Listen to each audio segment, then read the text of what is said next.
and then I'd like to move directly to the Linwood-Central-Heathcote Community Board Report, item 9.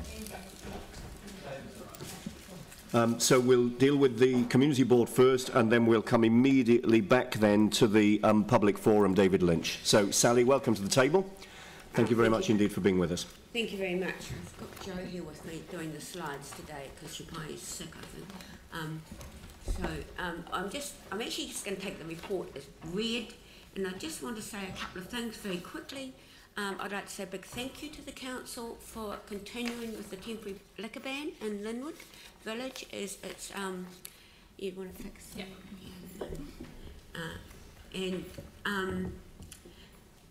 I can leave it at that one because that's been working really well, and we've got really positive feedback about that, and we'd like it made permanent when you start doing all the bans across, looking at the whole thing across the city.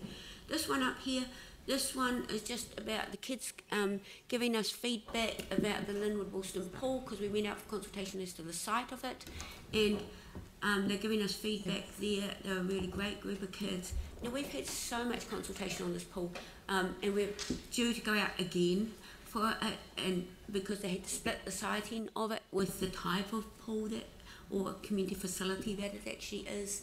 So we're going to get another lot of consultation, but over the years there is just a huge amount of consultation, all very pro for it. We're very grateful to the council that they're considering it, and we'd like you to keep it there, because it's such an area of need for our community board area, and covers a huge range of parts of the city for it. We'll just, that's moving ahead. Inner City East revitalisation. We're going to move on to the next one. And we've had a lot of consultation from the Multicultural Festival and other things we've had on. We can move on. And the consultation's been at the Stanmore Book and Post Office as well. And that's the alcohol ban.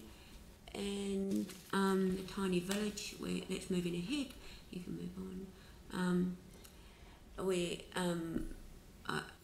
That one's going ahead as well. Then move on. And there's some events that we've published, that we've put on recently there. Can I just say one thing about that? In our area, we've got Central City and other intensification areas, and this is a thing that I'd like the council to take up, that if you allow, and it's not you guys, it's the district plan that allows this, and that if you allow buildings to be built with no off-street parking or car parking on them, then under our existing policy you can come to the council and ask for a residence park.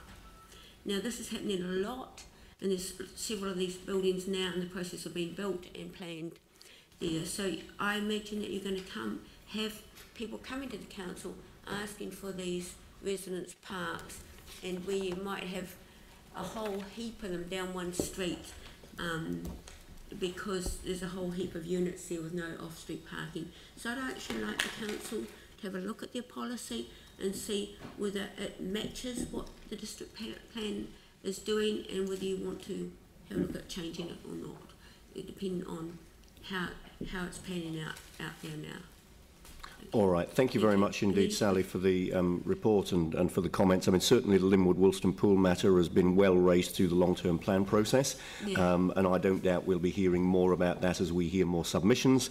The intensification and parking matter, anticipating that you would raise that, we've actually got some wording in front of us by way of resolution. Request that staff provide advice on reviewing the residence parking policy in view of changes to the district plan in relation to intensification. Now, that wording has been provided by Sarah Templeton. I assume, Sarah, you're wanting to move that matter and also the resolution relating to the report?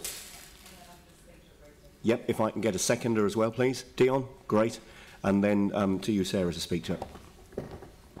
Thank you. Just briefly, this isn't reaction to something that's negative in a district plan. This is the way that housing is going to develop in many areas across the city. and it's really future focused. The transition is really difficult. There is going to be less and less need for car parking, and these early properties that are going ahead with it are facing some backlash and some transitional problems, if you like. But they will become more common, so I think that as they become more common, we need to be proactive in looking at the parking policy. What we don't want is people purchasing these expecting to be able to then, 10 people grabbing spaces from outside a number of properties along the street. So I think it's a sensible time to look at that now. Thanks. Thank you. Yanni? Thank you. I'll just support the recommendation, but I do think it is in part a response to issues within our district plan. Our district plan, as you will recall, with the government appointed independent commissioners, has 3 main objectives as strategic directions: reducing the requirement for consents, reducing the notification to communities, and reducing urban design. And part of the problem, I think, is that we do need to think about, if we want people living in a central city, we need good design and we need places which are usable for people. So, I appreciate this is around parking. There has been a long history of discussion at a community board and at council prior to the earthquakes around the L4 living zones and the whole issue of minimum car parking versus maximum car parking. And from my point of view, what we want is well-designed units in the central city that people can live in. And so I do agree with looking at reviewing this policy. I also welcome the opportunity that hopefully we're going to get in the not too distant future to actually review the principles of our district plan, because you can't separate these two things out. And I think we can spend a lot of time reacting when actually we should be proactive around getting some good rules in our district plan that does encourage good urban design. Thank you. Pauline. And apologies, I didn't give the opportunity for questions on this. I'm happy for you to ask that question if you wish. I just wanted to know the Te Ao Cafe was going to be. The Te Ao Cafe, I was wondering where that was going to be. Which cafe? Sorry? Te Ao, in the report. It's in the tiny shops. Oh, the tiny shops. Oh, yeah. We actually haven't had any presentation on that to our board, just that's happening. So I didn't know exactly which shops and things are going in there. So, Oh, yeah. So it's in the report, yeah. Thanks. So, Thank you. Dion.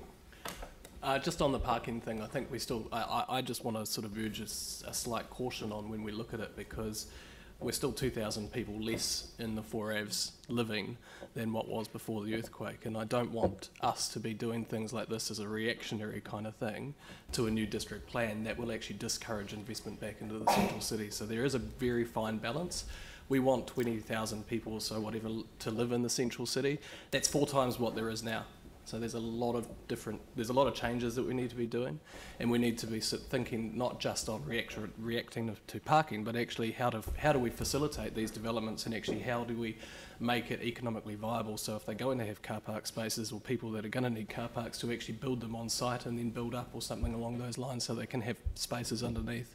So I just want to be very cautious around when we do this, because there is 2,000 people less living in the central city still since the earthquakes, and we've got a lot more people that we want living there.